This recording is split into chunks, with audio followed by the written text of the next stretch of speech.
Private ఆఫీసులైనా ప్రభుత్వ ఆఫీసులైనా వెళ్ళి చూడు, ఫ్లోర్లు బాగా మెరిసిపోతుంటాయి. రోజూ తుడిచేస్తుంటారు. అందులో పనిచేసే ఉద్యోగులు అంతా యజమానులకి నోరు చాటుతూ ఉంటారు. జీ సార్, జీ సార్, తప్పకుండా సార్. తర్వాత అంటారు జీవితంలో భయం ఎక్కువగా ఉందని. ఎందుకంటే జీవితంలో ఆశలు, స్వార్థం ఎక్కువగా ఉన్నాయి. ఇల్లు కూడా అలానే ఉంటుంది. కేవలం ఎవరో వయసులో పెద్దవాళ్ళయ్యారని వాళ్ళకి గౌరవమిస్తాం. జీ తాతయ్య. ఆ తాతయ్య ఏ స్థాయికి వచ్చాడో ముందు చూసుకోరా.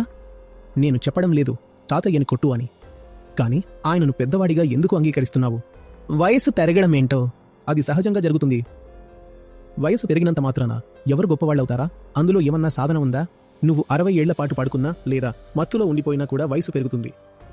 వయసుతో సంబంధం లేకుండా మనం గౌరవించాలి అనుకుంటే శంకరాచార్యులు, వివేకానందులు వంటి వాళ్ళు ఎప్పుడూ 60 ఏళ్లకు చేరుకోలేదు కదా.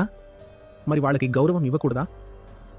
మనకి అసలు తెలియదు ఎవరు నిజంగా గొప్పవాళ్ళు అని. ఎవరి వయసు ఎక్కువైతే వారు గొప్పవాళ్ళైపోతారా? ఎవరి దగ్గర డబ్బు ఎక్కువైతే వారు గొప్పవాళ్ళైపోతారా? అధికారంలో ఉన్నారంటే వారు గొప్పవాళ్ళ? పేరు ప్రఖ్యాతి ఉంది అంటే వారు గొప్పవాళ్ళ? అలా కాదు. నిజంగా ఎవరు గొప్పవాడో తెలుసుకోండి. భయం ఉండాలి అంటే ఉండాలి, కానీ నిజమైన గొప్ప వ్యక్తిని కోల్పోతామేమో అన్న భయం ఉండాలి. ఈ ఒక్క భయం మీలో ఉండాలి. మనం చిన్నగా మిగిలిపోతామేమో అనే భయం, ఆయనని చేరుకోలేకపోతామేమో అనే భయం. ఈ ఒక్క భయంలో జీవించండి. మిగతావన్నీ భయాలు పోతాయి. ఈ భయంలో జీవిస్తే ప్రపంచం ముందు మీరు పూర్తిగా ధైర్యంగా నిలబడగలుగుతారు.